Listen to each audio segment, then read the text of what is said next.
प्यारे दोस्तों, आज हम आपको एक ऐसे शख्स का वाकया सुनाएंगे जिसने कुरान पाक को सबके सामने जला दिया। तब अल्लाह का ऐसा कहर और अजाब नाजिल हुआ कि उसे देखकर काफिर भी अल्लाह अल्लाह कहने पर मजबूर हो गया। इसलिए आप तमाम लोगों से गुजारिश है हमारे साथ आखिर तक रहिएगा। प्यारे दोस्तों, यह वाकया एक गांव में पेश आया। वहां एक शख्स था जिसका नाम था इलाही उमर। वह बहुत गरीब इंसान था। इलाही उमर के ना तो माँ बाप थे और ना ही कोई इसका बहन भाई था। वह बहुत ही नेक और ईमानदार इंसान था। अपना घर ना होने की वजह से वह दिन रात मस्जिद में रहता था। वह फज्र के वक्त से पहले ही मस्जिद की सफाई खुद करता। मस्जिद में रहने की वजह से वह हर नमाज बाजमात अदा करता था। यहाँ तक कि इसने कभी तहज्जुद की नमाज भी नहीं छोड़ी थी। मोहल्ले का हर इंसान इसकी गरीबी से वाकिफ था, इसलिए मोहल्ले वाले अपने घर से इसके लिए खाना भिजवा देते थे। बहुत साल तक वह यूं ही सिलसिला चलता रहा। एक दिन मस्जिद के इमाम ने इलाही उमर को अपने पास बुलाया और पूछा, क्यों ना मैं तुम्हारी शादी करवा दूं और तुम अपनी बीवी के साथ अपने घर में रहो। इलाही उमर इमाम साहब की बात सुनकर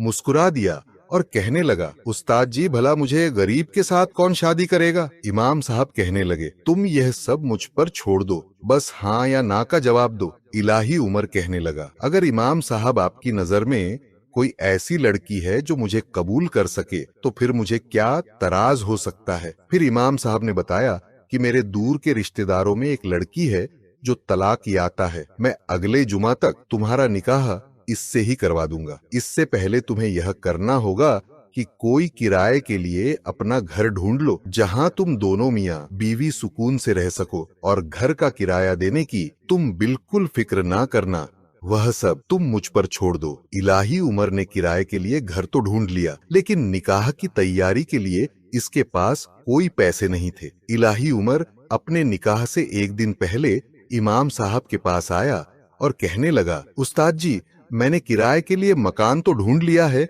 लेकिन मेरे पास निकाह के खरात के लिए कुछ भी नहीं है। इसके उस्ताद ने कहा कि बेटा, तुम फिक्र ना करो, तुम बस सुबह निकाह के लिए तैयार रहना। जैसे ही सुबह का सूरज निकला, इमाम साहब ने मस्जिद में ऐलान करवा दिया कि अगर किसी के पास कोई चीज अल्लाह की राह में देने के लिए है तो वह आकर मस्जिद में दे जाए। बेशक कपड़े हो, बर्तन हो या पैसे हो।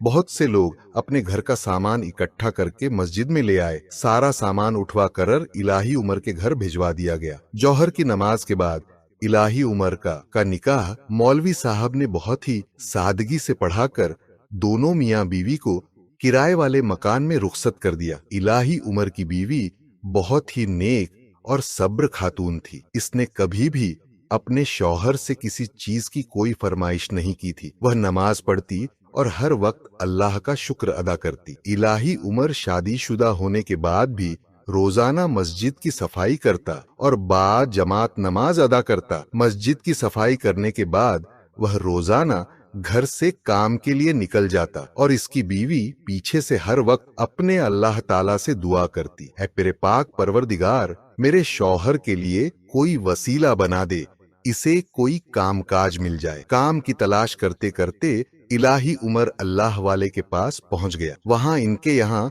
बहुत सारे लोग जमा थे। वह अपने मसाइल और मुसीबत इनके पास लेकर आते थे। वह अल्लाह ताला से इनकी मुसीबतों के लिए दुआ करते तो अल्लाह ताला इनकी मुसीबतें, परेशानियों को दूर कर देता। और सबसे बड़ी बात यह कि इनके बहुत ही उम्दा खाने बनाते थे। इन खाने की वजह से इनको वहां एक नौकरी मिल गई और वह खाना गरीबों में तकसीम होता था और इलाही उमर खुद अपने हाथों से खाना तकसीम करता था और इसे गरीबों में खाना बांटने के लिए इसको अल्लाह वाले पैसे दिया करते थे। जो खाना बच जाता वह अपनी बीवी के लिए सुबह शाम घर ले जाता। ऐसे से ही इनके घर के हालात कुछ बदलने लगे। शादी के एक साल बाद अल्लाह ताला ने बहुत ही खूबसूरत बेटी से नवाजा इलाही उमर, और इसकी बीवी बहुत खुश थे कि अल्लाह ताला ने इन्हें अपनी रहमत से नवाजा है।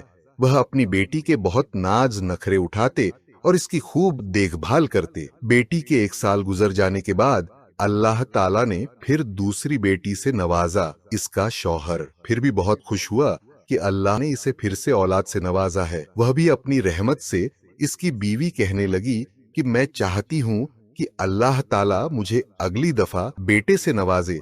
इसका शौहर मुस्कुरा कर कहने लगा कि तुझे पता नहीं कि अल्लाह ताला वहां बेटियां देता है जहां वह खुश होता है। हाँ हाँ पता है, लेकिन बहनों का भाई होना बहुत जरूरी है। अब बस आप अपने अल्लाह वाले से कहिए कि हमारे लिए दुआ करें, अगली दफा हमारे अल्लाह बेटे से नवाज दे। और अपनी बीवी की बात सुनकर मुस्कुरा रहा था। इसी तरह इनकी शादी को 10 साल गुजर गए और अल्लाह ताला ने इनको 7 बेटियों से नवाजा। जब अल्लाह ताला ने इनको 7वीं बेटी दी तो उस वक्त तो इलाही उमर की आंखों से भी आंसू जारी हो गए। आंखों में आंसू लिए हैं। इलाही उमर आसमान की तरफ देखा और अल्लाह का शुक्र अदा किया। या अल्लाह, तेरे हर काम में कोई ना कोई बेहतरीन है। ऐ मेरे पाक परवरदिगार, मैंने कभी तुझसे कोई शिकायत नहीं की किया, क्योंकि तू रहमान है और रहीम है। तू बिन मांगे देता है। ऐ मेरे पाक परवरदिगार, मेरा ना तो कोई भाई है और ना बाप। अगर मेरा खुद का बेटा ना हुआ तो मैं कैसे जी पाऊंगा। बेटे तो बाप के बाजू होते हैं। अल्लाह के सामने इस कदर रोया, गिड़गिड़ा, या इसे देखकर इसकी छोटी बेटियां भी रोने लगी और अपने छोटे छोटे हाथ उठाकर दुआ करने लगी हैं। अल्लाह, हम बहनों को भी खेल के लिए भाई चाहिए। इसके बाद इलाही उमर खाना खाकर अल्लाह वाले के दरबार पर गया। जैसे ही इसको छुट्टी हुई तो वह दरबार पर बैठ गया और जैसे ही इस दरबार से लोगों का भीड़ कम हुआ तो इलाही उमर अल्लाह वाले के पास चला गया। पूछने लगा, ऐ अल्लाह के वली, तेरे पास बहुत दूर दूर से लोग अपनी परेशानियां लेकर आते हैं। क्या इनकी परेशानियां दूर होती हैं? इनकी मुरादें पूरी होती हैं? अल्लाह वाले कहने लगे, बेटा, तुम्हारे सामने ही सुबह से लेकर शाम तक लोग दुआएं करते हैं, तो अल्लाह पाक इनकी दुआएं जरूर कबूल फरमाता है। इनकी मुरादें जरूर पूरी होती हैं, तभी तो लोग दूर दूर से आकर यहाँ पर दुआएं करवाते हैं। और मैं तो अल्लाह का गुनाहगार बंदा हूँ, इसकी सिर्फ इबादत करता हूँ। अल्लाह ताला मेरी दुआ कबूल कर लेता है तो मैं अल्लाह का शुक्र अदा करता हूँ। इतना सुनना था कि इलाही उमर कहने लगा, मुझे तो 10 साल हो गए आपके खास काम करते हुए और आपसे एक ही दुआ करवा रहा हूँ कि अल्लाह ताला मुझे बेटे से नवाज दे, लेकिन मैं अभी तक बेटे की नेमत से महरूम हूँ। अल्लाह वाले कहने लगे, बेटा, तुझे इस बार अल्लाह ताला जरूर बेटे से नवाजे, लेकिन तुझे कुछ काम करना होगा और इस काम को करना बहुत जरूरी है।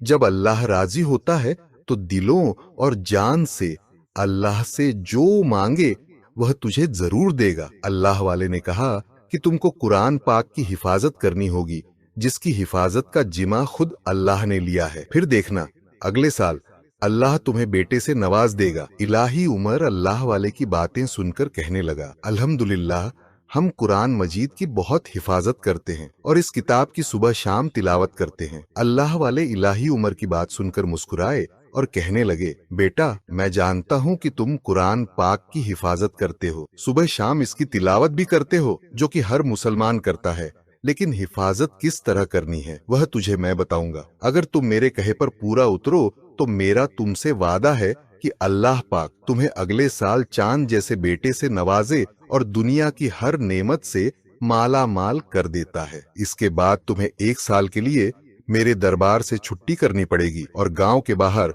एक पुरानी बस्ती में एक बहुत बड़ा घड़ा खोदना होगा। फिर सुबह से लेकर शाम तक लोगों का दरवाजा खटखटा कर पूछना होगा कि अगर आपके घर में कोई शहीद सिपारा हो जिसको लोग बेहुरमती कर देते हैं, अगर कोई सिपारा शहीद हो जाता है या कुरान मजीद शहीद हो जाता है तो इसको जहां मर्जी फेंक देते हैं या इसकी कोई ऐसी जगह पर रख देते हैं जहां इसकी बेहुरमती होती रहती है। तुम लोगों के घरों में जाकर पूछना कि क्या आपके घर में किसी किस्म का कोई पारा या कुरान मजीद शहीद मौजूद है तो आप मुझे दे दो। वह सब इकट्ठे करने के बाद इस घड़े में खोदकर इसको दफन कर देना और कुरान पाक की बेहुरमती ना होने देना। इसने अल्लाह वाले के कहने पर गांव के बाहर किसी वीरान बस्ती में एक घड़ा खोदना शुरू कर दिया, जो कि 2 दिन में मुकम्मल हो गया। इसके बाद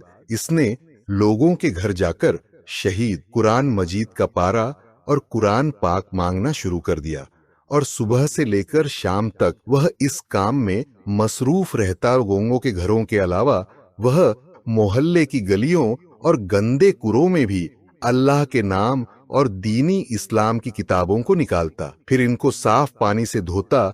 सब कुछ इकट्ठा करने के बाद वह इसको गड्ढे में डाल देता और उनको दफन कर देता। इसके गांव के पास के जितने भी गांव थे, सब गांव में वह जाता और पारे और कुरान मजीद दीनी इस्लामी किताबों को लेता और इकट्ठा करके ले आता, फिर उसे घड़े में डाल देता।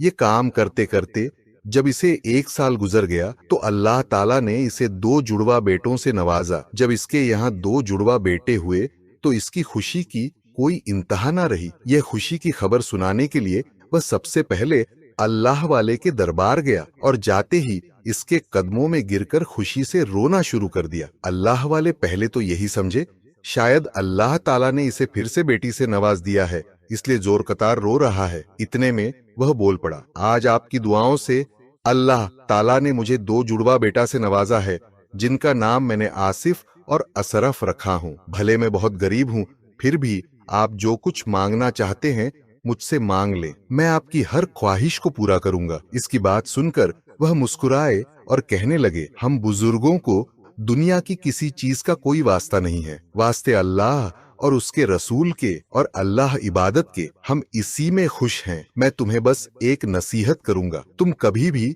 यह काम मत छोड़ना और आगे अपने बेटों से भी यह काम लाजमी करवाना, बाकी सब काम तुम अल्लाह पर छोड़ दो। अल्लाह वाले की बात सुनकर वह अपने घर आया। इसने देखा इसकी बीवी और बेटियों के चेहरे पर खुशियां छलक रही थी। इसने घर आकर बीवी से कहा कि अल्लाह ने मुझे आज जिंदगी की सबसे बड़ी खुशी से नवाजा है, इसलिए मैं चाहता हूं कि इस खुशी में मैं कोई अनोखा काम करूं जिससे मेरा अल्लाह और दुनिया वाले दोनों खुश हो जाए। मेरा दिल चाहता है कि मैं अपने बेटे की आने की खुशी में सारे गांव में हर घर में एक एक कुरान पाक दूं, क्योंकि इसी कुरान पाक की वजह से अल्लाह ताला ने मुझे इतनी बड़ी नेमत से नवाजा है। इसकी बीवी अपने शौहर की बात सुनकर बहुत खुश हुई और कहने लगी, हाँ, इससे हमारा अल्लाह और दुनिया वाले बहुत खुश होंगे। अगले ही दिन इसने अपने घर पर कुरान मजीद मंगवाए और गांव के सभी घरों में बांट दिए। इसका यह कारनामा सभी गांव वालों को बहुत पसंद आया और सभी लोगों ने कुरान पाक को बड़े प्यार और मोहब्बत से कबूल किया। इसके बेटे जैसे ही 8 साल के हुए, इसने अपने बेटों को भी कुरान मजीद हिफजा करवा दिया और अपनी बेटियों को भी दीनी और दुनियावी तालीम दोनों सिखाई। इलाही उमर को कुरान पाक की हिफाजत करते हुए तकरीबन 25 साल गुजर गए। 25 साल गुजरने के बाद इसने अपनी सारी बेटियों को नेक और शरीफ घरों में शादियां कर दी। इसने अल्लाह का खूब शुक्र अदा किया कि मेरी बेटियां इज्जत से अपने घरों में चली गईं। इसके दोनों बेटा हाफिज कुरान बन गए। एक बेटे ने एक गांव में एक छोटा सा मदरसा खोल लिया ताकि गांव के सारे बच्चों को वह कुरान की तालीम दे सके। दूसरा बेटा असरफ अपने बाप के साथ कुरान मजीद की हिफाजत के लिए मशगूल रहता। एक दिन अशरफ अपने बाप से कहा, अब्बू जान, मेरा दिल करता है मैं बाहर जाकर मेहनत करूं, खूब पैसा कमाऊं और इस पैसे से अपने भाई के लिए बहुत बड़ा मदरसा बनाऊं, जहां पर दूसरे गांव के लोग आकर भी दीनी तालीम हासिल करें। इसका बाप कहने लगा, बेटा, मैंने तुझे बहुत ही मन्नत और मुराद से अल्लाह से मांगा है, इसलिए मैं नहीं चाहता कि मैं अपने बेटे को कभी भी अपनी आंखों से दूर करूं। अल्लाह ने मुझे जितना दिया है मैं इस पर शुक्रगुजार हूं बेटा। कहने लगा, अब्बू जान जैसे इतनी मिन्नत और दुआओं से मुझे मांगा है, फिर इसी पर भरोसा करके मुझे दूसरे मुल्क जाने दें। यहाँ का काम आप और भाई संभालेंगे, मेरी फिक्र मत कीजिए। अच्छा बेटा, ठीक है, जैसे तुम्हारी मर्जी यह कहकर इलाही उमर खामोश हो गया। जैसे ही 2 दिन के बाद एयरपोर्ट जाने का वक्त आया, एयरपोर्ट पर असरफ की माँ, इसका बाप और भाई सब ने इसे प्यार से रुखसत किया। अशरफ की माँ ने अपने बेटे को गले लगाते हुए कहा, मैं तुम्हारे लिए दुनिया जहान की एक बहुत ही कीमती चीज लेकर आई हूँ और वह एक कुरान मजीद था। इसने अपने बेटे के हाथ में थमा दिया, बोली, बेटा जब भी तुम्हारे ऊपर कोई मुश्किल आए, कोई मुसीबत आए, देखो इसे खोलकर पढ़ लेना और अपने रब को याद कर लेना। बेटा मुस्कुराकर कहने लगा, अम्मा जान आपको तो पता है ना, मैं हाफिज कुरान हूँ, मेरे सीने में मुकम्मल कुरान मजीद छुपा हुआ है। बेशक बेटा तुम हाफिज कुरान हो, मुझे पता है, लेकिन फिर भी मैं चाहती हूँ तुम इसे अपने साथ ले जाओ और इसे वहां जाकर लाजमी पढ़ना, दूसरों को भी पढ़ाना। बेटे ने माँ के हाथों से कुरान पाक लिया और बैग में रख लिया और अपने दोस्तों के साथ जाकर फ्लाइट पर बैठ गया। 2 दिन के बाद फ्लाइट इटली पहुंच गई। अशरफ और इसके दोस्तों को काम ढूंढने के लिए बहुत ज्यादा परेशान नहीं होना पड़ा। बहुत ही जल्द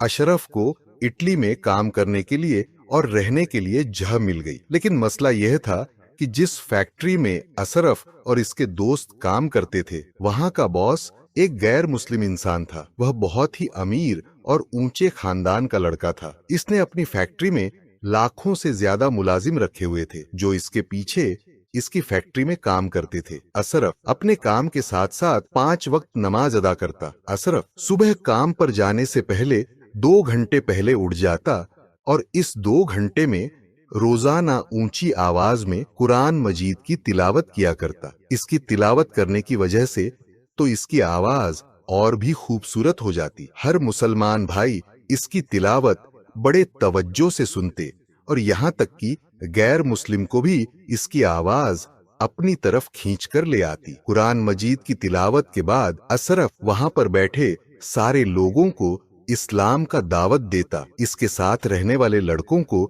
अशरफ की बातें उसको दिलों में असर करने लगी। जैसे ही अजान होती अशरफ फैक्ट्री के काम छोड़कर नमाज के लिए चला जाता और जाते वक्त दूसरे लड़कों को भी नमाज की दावत देता। अशरफ को देखकर और लड़के भी नमाज पढ़ने के लिए चले जाते। जब यह बात फैक्ट्री के बॉस को पता चली तो इसने अशरफ को पास बुलाकर कहा, तुझे मेरे असूल का पता नहीं, मैंने कभी भी अपने हुक्म की खिलाफ वर्जी किसी को करते नहीं देखा। तुम सुबह ही काम के लिए लेट हो जाते हो, तुम्हारी वजह से दूसरे लड़के भी तुमको देखकर लेट हो जाते हैं। ऊपर से तुम हर काम छोड़ छाड़ कर नमाज के लिए चले जाते हो। मैं इस महीने तो तुझे पूरी सैलरी देता हूँ, लेकिन अगले महीने तुमने ऐसा किया तो मैं तुम्हें आधी सैलरी दूंगा। अशरफ अपने बॉस की बात चुपचाप सुनता रहा और किसी बात का जवाब दिए बगैर वहां से चला गया। बॉस की बातों का अशरफ के रव पर कोई फर्क न पड़ा। वह बिल्कुल पहले की तरह सुबह काम जाने से पहले 2 घंटे उठता, कुरान मजीद की तिलावत करता।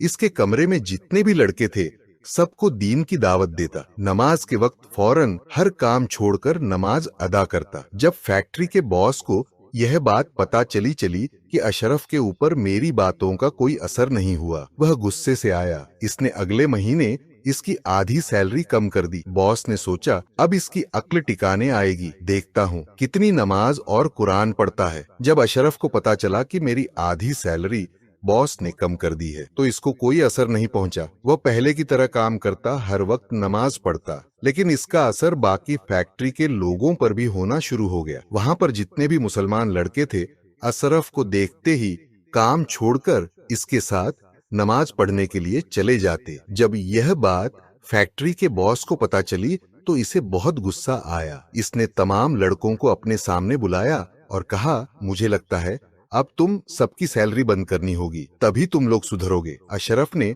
नरमी वाले लफ्ज से अपने बॉस को कहा, आप बेशक मेरी आधी सैलरी कम कर दें, लेकिन मैं कभी भी अपने कामों के लिए नमाज और कुरान मजीद की तिलावत करना नहीं छोड़ूंगा। और सैलरी कम करना यह आपका असूल है।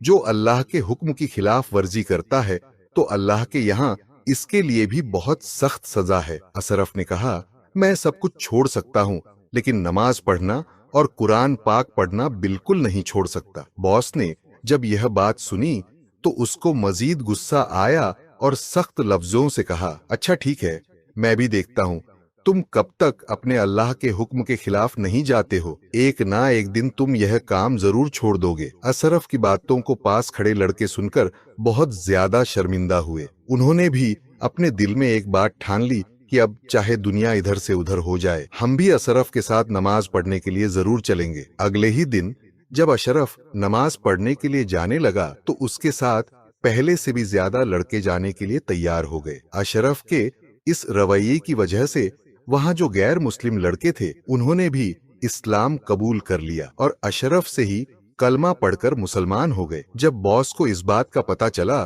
तो वह सख्त गुस्से में आया और कहने लगा, आज तो अशरफ की खैर नहीं, आज तो मैं इसे खत्म करके ही छोड़ूंगा। बस बहुत हो गया, बहुत बर्दाश्त कर लिया। मेरी ही फैक्ट्री में आकर यह मेरे ही मुलाजिमों का मालिक बन गया। सुबह का सूरज अशरफ का आखिरी सूरज होगा। जुम्मा का दिन था, सुबह का वक्त था। अशरफ कुरान पाक खोलकर बहुत ही बुलंद आवाज में कुरान मजीद की तिलावत कर रहा था। इसके बॉस ने आते ही अशरफ के मुंह पर जोरदार लात मारकर नीचे गिरा दिया और इसके हाथ से कुरान मजीद छीनकर दूसरी तरफ नीचे फेंक दिया। अशरफ ने कुरान मजीद की तिलावत करना फिर भी ना छोड़ी, क्योंकि इसे तो कुरान मजीद मुकम्मल जुबानी याद था। इसके बॉस को इतना गुस्सा आया कि इसने अपने पास खड़े मुलाजिम को बोला, पेट्रोल लेकर आओ, आज मैं अभी इसी वक्त इसके सामने इसकी कुरान मजीद को जला दूंगा। अब मैं देखता हूँ कि यह क्या करता है और इसका अल्लाह क्या करता है अशरफ। यह बात सुनकर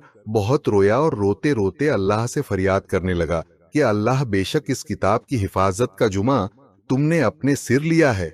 यह खुद को बहुत बड़ा समझता है ना, तू आज इसे अपनी ताकत दिखा दे। जैसे ही इसका मुलाजमत पेट्रोल लेकर आया, इसने माचिस जलाई और कुरान मजीद को आग लगाना शुरू कर दी। कुरान मजीद को पकड़कर फेंक दिया और कुरान मजीद को आग लगते हुए फेंक दिया। अल्लाह की कुदरत, अशरफ को पकड़कर एक पिंजरे में कैद कर दिया। मैं देखता हूँ कि तुम्हें यहाँ से कौन बचाने आता है, तुम भूखे प्यासे यहाँ मरोगे। यहाँ से जब बॉस अपने घर जाने लगा तो रास्ते में इसकी अचानक तबीयत खराब हो गई। इसकी सांस लेने में दुश्वार होने लगी। जब इसे अस्पताल ले जाया गया, जब इसके टेस्ट किए गए, इसकी कोई भी बीमारी सामने नजर ना आई। इसकी मजीद हालत बिगड़ती जा रही थी। इसका वजूद जगह जगह से फटने लगा। खून की नालियां ऐसे बह रही थी जैसे सीने गहरे जख्म लगा दिए। वह शख्स दर्द से चीख रहा था, मगर डॉक्टर भी हाथ पर हाथ रखे बैठे इसका अंजाम देख रहे थे, क्योंकि इसकी बीमारी की वजह सामने नहीं आ रही थी। धीरे धीरे इसकी आंखों से खून उबलने लगा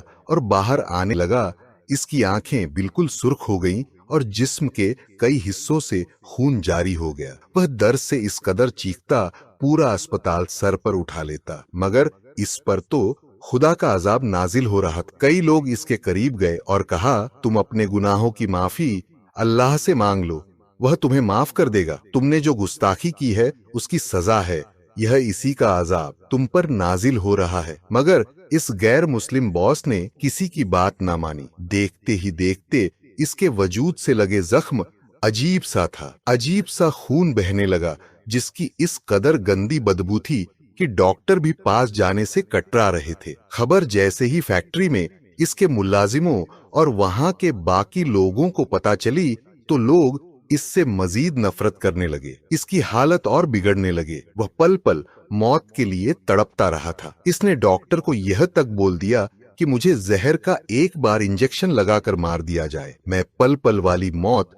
बर्दाश्त नहीं कर पा रहा। मगर डॉक्टर पूरी कोशिश कर रहे थे, इससे बचाने में लगे हुए थे। देखते ही देखते इसके जिस्म से बाल निकलना शुरू हो गए और लंबे लंबे नाखून निकल आए। इसकी शक्ल बिगड़ना शुरू हो गई, जैसे किसी अजीब सा जानवर में बदलने लगा। वह एक खौफनाक जानवर और आधा इंसान बन चुका था। वहां पर खड़े सारे लोग उसे देखकर अल्लाह अल्लाह कहने लगे और सबकी लबों पर अस्तगफिरुल्लाह की तस्बीह होने लगी। बेशक अल्लाह ने कुरान मजीद की हिफाजत का जुमा खुद लिया है। जो भी इसकी गुस्ताखी करना चाहेगा तो अल्लाह यकीनन सख्त अजाब नाजिल करेगा। जैसे इस शख्स पर हुआ, तो यह खबर इटली में इतनी जल्दी से फैली। लोग जब इस शख्स को जानवर के रूप में देखते, इस पर थू-थू किए जाते। अशरफ के दोस्तों ने पिंजरा तोड़कर अशरफ को बाहर निकाल दिया और जिस कुरान पाक को इसने आग लगाई थी वह सही सलामत था और इस पिंजरे में इस जानवर शख्स को